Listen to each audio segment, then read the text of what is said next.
Now that the Superstar Shakeup has come and gone, the bridge to SummerSlam begins in earnest with what is now a time-honored tradition for fans, figuring out who got effed over the most when they switched brands. There are numerous examples of WWE performers gaining a new lease on life with their migration from red to blue, or vice versa, or even going to ECW when that was still a thing. A change of scenery can do wonders for a stale veteran needing a jumpstart, or a younger wrestler that seeks the perfect fit they've been looking for. Whether it's the WWE drafts of the prior decade, or the present-day shakeups that do the same job of restructuring the weekly programs, the same result is achieved. I'm Adam Pachisi from Cultaholic.com, and these are 10 superstars who benefited from being drafted. Join us! Number 10, Cody Rhodes, Raw to SmackDown 2010. While today we know Pharaoh's daddy is one of the faces of the next intriguing alternative to the status quo of pro wrestling, he wasn't always a standout, especially in his early WWE years. At one time, Rhodes was simply a lackey, a one-note lickspittle to the domineering Randy Orton as part of Legacy. Ted DiBiase seemed tabbed to be the breakout star of the two junior members, but it was Rhodes that reaped the benefits of refreshing changes. Crossing over to SmackDown after WrestleMania 26, Rhodes was given a dashing repurpose, portrayed as an overgroomed narcissist. The role was alright, but went to another level when a facial injury caused by Rey Mysterio brought out a maniacal, demented side of Rhodes that was much more interesting than his plainly delivered verbiage to Orton in the prior years. Rhodes continued to morph into a wrestler with much more star quality, and the American Nightmare we see today is the culmination of necessary developments through this decade. Bagging ugly individuals may not have been a main eventer's act, but the wheels were certainly turning towards better days. Number 9, Shelton Benjamin, SmackDown to Raw 2004. Imagine the world's greatest tag team today going up against the Revival, for instance. Benjamin and partner Charlie Haas were an even better version of American Alpha, thanks in large part to Benjamin's freakish athleticism. His time as both a Kurt Angle protege and mostly silent tag wrestler showcased him as a physically gifted performer, but one with an apparent ceiling. Fans were upset when he and Haas were split in 2004, though they weren't upset for long. It helped that Benjamin was given an immediate win over Triple H on Raw in order to boost his standing, but he made the most of his new lease as a single star. Pay-per-view matches with Randy Orton, Chris Jericho, and Christian through the remainder of the year proved to be remarkable, and are gems worth dredging up if you've never seen them. IC title reigns followed, as did a regrettable period as a mama's boy, but still the switch to Raw led to a breakout for Benjamin. Undoubtedly, it was the best run of his career. Number 8, Jinder Mahal, Raw to SmackDown 2017. Okay, we know putting Mahal on SmackDown and giving him a 6-month run as WWE Champion was monumentally dumb. Like trying to restart a failed football league dumb, or giving a pair of menacing Norsemen a really stupid tag team name dumb. The logic was sound, as WWE wanted to use Mahal to create inroads into the lucrative Indian market, but Mahal was far from anything special as a performer. And to make matters worse, his run at the top didn't get the results WWE coveted. Still, it can't be denied that switching brands paid immediate dividends when it came to the story of his career. Prior to the spring of 2017, his career highlights included losing in a tournament final to determine the first NXT champion, and playing air guitar alongside a proud father and a beardless psychopath. Jinder was no longer hindered by his long futility streak as an undercarder, even if fans didn't exactly hop aboard the bandwagon, and was immediately pushed as a top act after the switch. Number 7, The Miz and Johnny Nitro, SmackDown and Raw to ECW 2007. Two entries get fused into one here, and it makes sense why. On Raw, the nimble Nitro quietly played second fiddle to the then significant other Melina, while Miz had amassed heat as a wet behind the ears novice in the blue locker room. Neither displayed much upward mobility at the time of their respected unheralded moves to the third brand, but they quickly made the most of their time on the show.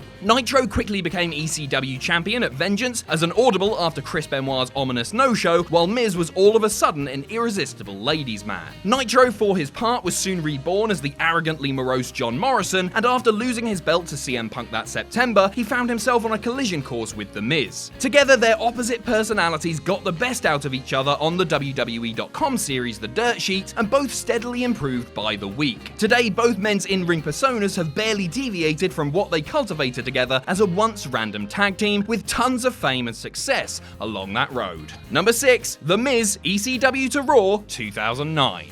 In Miz and Morrison's 8 months as SmackDown Tag Team Champions due to the SmackDown ECW touring connection in 2007 to 2008, you knew that strong singles runs would one day be there for two men who meshed well together, but still had distinct personalities capable of standing unaided. After dropping a unification match to the Colognes on the WrestleMania 25 pre-show, the A-list was due to be diminished after Miz ended up on Raw and Morrison migrated to SmackDown. Few would have doubted Morrison's ability to thrive as a solo act, but some may have questioned Miz's prospects since he was viewed as the weaker in-ring performer of the two. But strong promos were his bread and butter, and along with some cosmetic changes like ditching the punk teenager shorts for regular trunks, Miz looked more and more like a single star. His physical work showed vast improvement over time, and when he cashed in on Randy Orton to become the WWE Champion at the end of 2010, only a few believed he hadn't earned it. All Miz needed was the chance to stand on his own 2 feet, and he could find the way from there. Number 5, Baron Corbin, SmackDown to Raw 2018. Like the Jinder entry, this one concerns a performer that fans usually can't be asked to care about, but for what they're supposed to be, they do their job well enough. In the case of Corbin, there is plenty of upside there. He's a big man with impressive athletic ability for his size, and he knows how to get heat. In his prior form, the man whose hair looked like an unfinished puzzle was meant to be a remorseless street fighter, but his work didn't exactly reflect that. On Raw, you arguably got Corbin in the role that he was born to play, a troublemaking douchebag with a natural bully's demeanor and an utterly punchable grin. Whenever Corbin talked down to Kurt Angle in his sinister ombudsman role, or ruined the fans' good time with some sort of detrimental ruling, you really couldn't have put somebody better in that spot. Fans are never going to cheer Corbin, even if he suddenly gave all of your favorite NXT call-ups the pushes they deserve. On Raw, they found a way to make the most of what the former Lone Wolf brought to the dance. Number 4, Zack Ryder, SmackDown to ECW 2009. Although Ryder and Curt Hawkins were out from under Edge's wings by the time the action figure enthusiasts were set apart a decade ago, being Edgeheads was really the headline of their career resumes. Sure, they held the tag team gold for 2 months in 2008, but they were still viewed as voiceless pawns who sacrificed themselves to protect their king. When Ryder and Hawkins were split, it didn't exactly cause too many shockwaves. Ryder quickly reinvented himself as a short-haired Jersey Shore-esque party boy, minus the Preparation H duck face, giving him something more tangible than just nondescript tag team henchmen to hold on to. The following year, Ryder fleshed out his personality more with web series Z True Long Island Story, becoming everyone's favorite Prince of Irreverence, champion of both internet and our hearts. Ryder develops one hell of a cult following that The Office never seemed too interested in exploiting, but it certainly made him memorable and unique. Ryder has had his successes and still gets residual love to this day, and you can attribute all of it to how he worked to shape himself as a solo act. Number 3, Mark Henry, Raw to SmackDown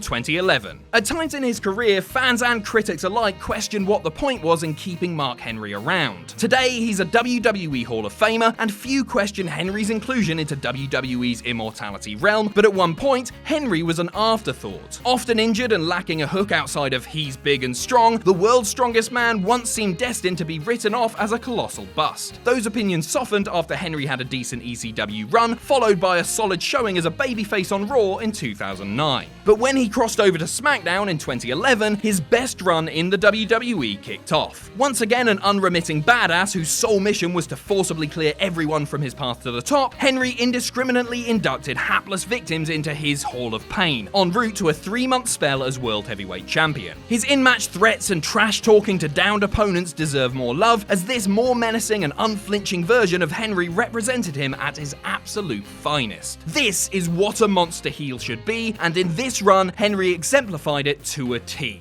Number 2, Alexa Bliss, SmackDown to Raw 2017. This isn't to say that Bliss was in any way ailing on SmackDown during her 8+ months on the brand. In that time, she held her own atop the women's division with a couple of championship reigns and an enjoyable feud with a pre-man Becky Lynch. It's just that a woman of Bliss's unique personality and charisma was precisely what Raw needed, and when she moved to the red brand in the spring of 2017, she thrived even more. There were certainly hiccups, but those can't really be thrown at her feet. This Is Your Life Bayley comes to mind. When not handcuffed by asinine material, Bliss proved to be the perfect heel foil for the babyface opposition, whether it was an irate Nia Jax or a much more irritable Ronda Rousey. No women's wrestler gets their comeuppance quite like Bliss, whose well-spoken insincerity and brattiness have made her an indispensable villain, something that has been well exploited on Raw. And hey, it dispels the idea that moving from SmackDown to Raw these days is an automatic death sentence. Number 1, CM Punk, Raw to SmackDown 2009. While it's true that he'd previously reigned as the top champion on both ECW and Raw in his first 3 years on the main roster, it's fair to say that the valiant, understated Punk with a stiff upper lip wasn't the best version of wrestling's most renowned Pepsi drinker. When the smiling do-gooder was whisked away to SmackDown, we began seeing a version of the Punker that ROH fans were a little more familiar with. Enter Punk's fiery sermons and self-righteous attitude, both cornerstones of the rabble-rousing Punk that turned the world on its ear in 2011. 2 years earlier, Punk's piousness was confined by his open disdain for those with vices of any sort, and it begat a David Koresh-like mindset from a much more maniacal Chicago native. The straight-edge society freed Punk's verbal potential, setting the stage for him to be treated as a genuine star when passed the ball in the form of a pipe bomb. Calm and collected babyface Punk could only go so far. The verbose and vociferous Punk did the rest. Thanks for watching. Let us know what you think in the comments down below. You can follow us on Twitter at Cultaholic. You can find us on Facebook at facebook.com/Cultaholic. If you enjoy what we do here at Cultaholic, you can pledge to us on Patreon. That's patreon.com/Cultaholic. And most importantly, don't forget to hit subscribe and join us.